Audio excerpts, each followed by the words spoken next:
1969, Norwegian waters. While Phillips Petroleum's drilling ship, Ocean Viking, was exploring the North Sea, they encountered something they had not expected.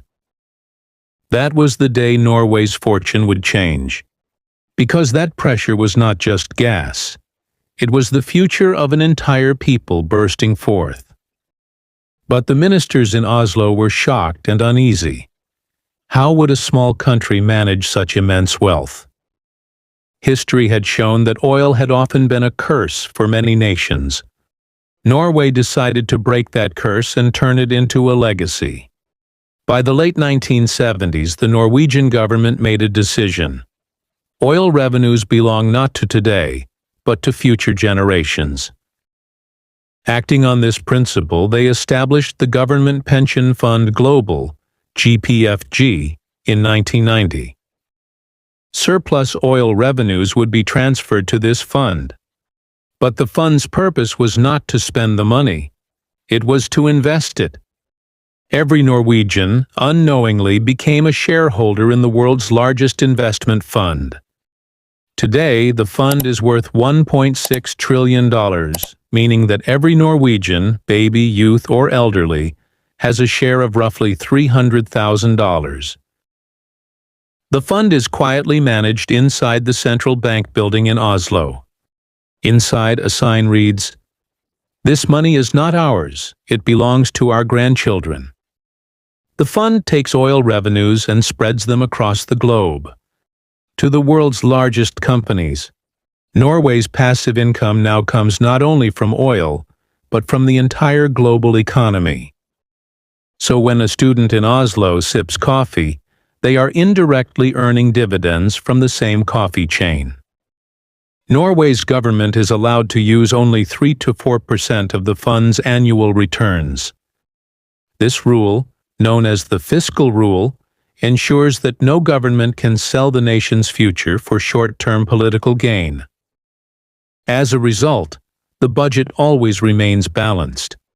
Even if oil prices fall, the country stays resilient. The state always holds a security energy in reserve. For a Norwegian, this system means, "I work and my government works too." A farmer in northern Tromsø built a modern greenhouse thanks to subsidies funded by the GPFG. When a journalist asked him, "How do you evaluate this system?" his answer reflected the happiness the system brought to people.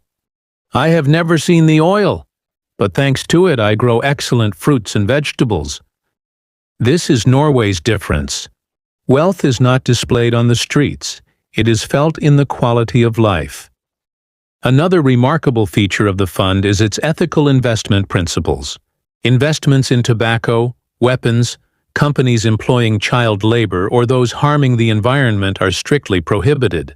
In this way, Norway earns not only money but also ethical dividends. Every year the fund managers prepare an Ethics Council report.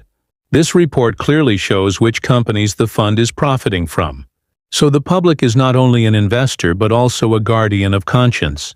Norwegian streets do not showcase flashy cars or luxury villas.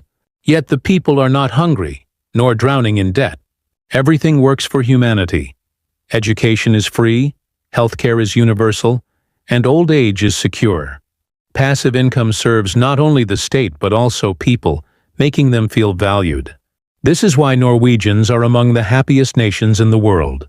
Because prosperity is not a display, it has become a guarantee. The GPFG generates around 6% annual returns. This may seem modest, but through compound growth it results in enormous wealth. In 1998, the fund was worth $20 billion. Today it stands at $1.6 trillion. Norway does not spend the money, it grows it while asleep. This means relying not on the labor of the people, but on the labor of time. The United Nations calls the Norwegian Fund a model for future generations. Many countries, from Asia to Europe, have tried to replicate this system. But success depended not only on money but also on character. Norway's secret: protect the source of wealth, not the wealth itself. Today, as the sun sets over Norway's ports, the lights on oil platforms gradually dim. Yet Norway's true source of light still shines, on the fund's screen. A country has succeeded in securing its future through passive income. This is a transformation never seen before in history. Oil from the North Sea now lives on in education scholarships, pensions for the elderly, and investments around the world. Even when the oil runs out, Norway will no longer be affected. Because the real resource is the wise use of time, and Norway has mastered it.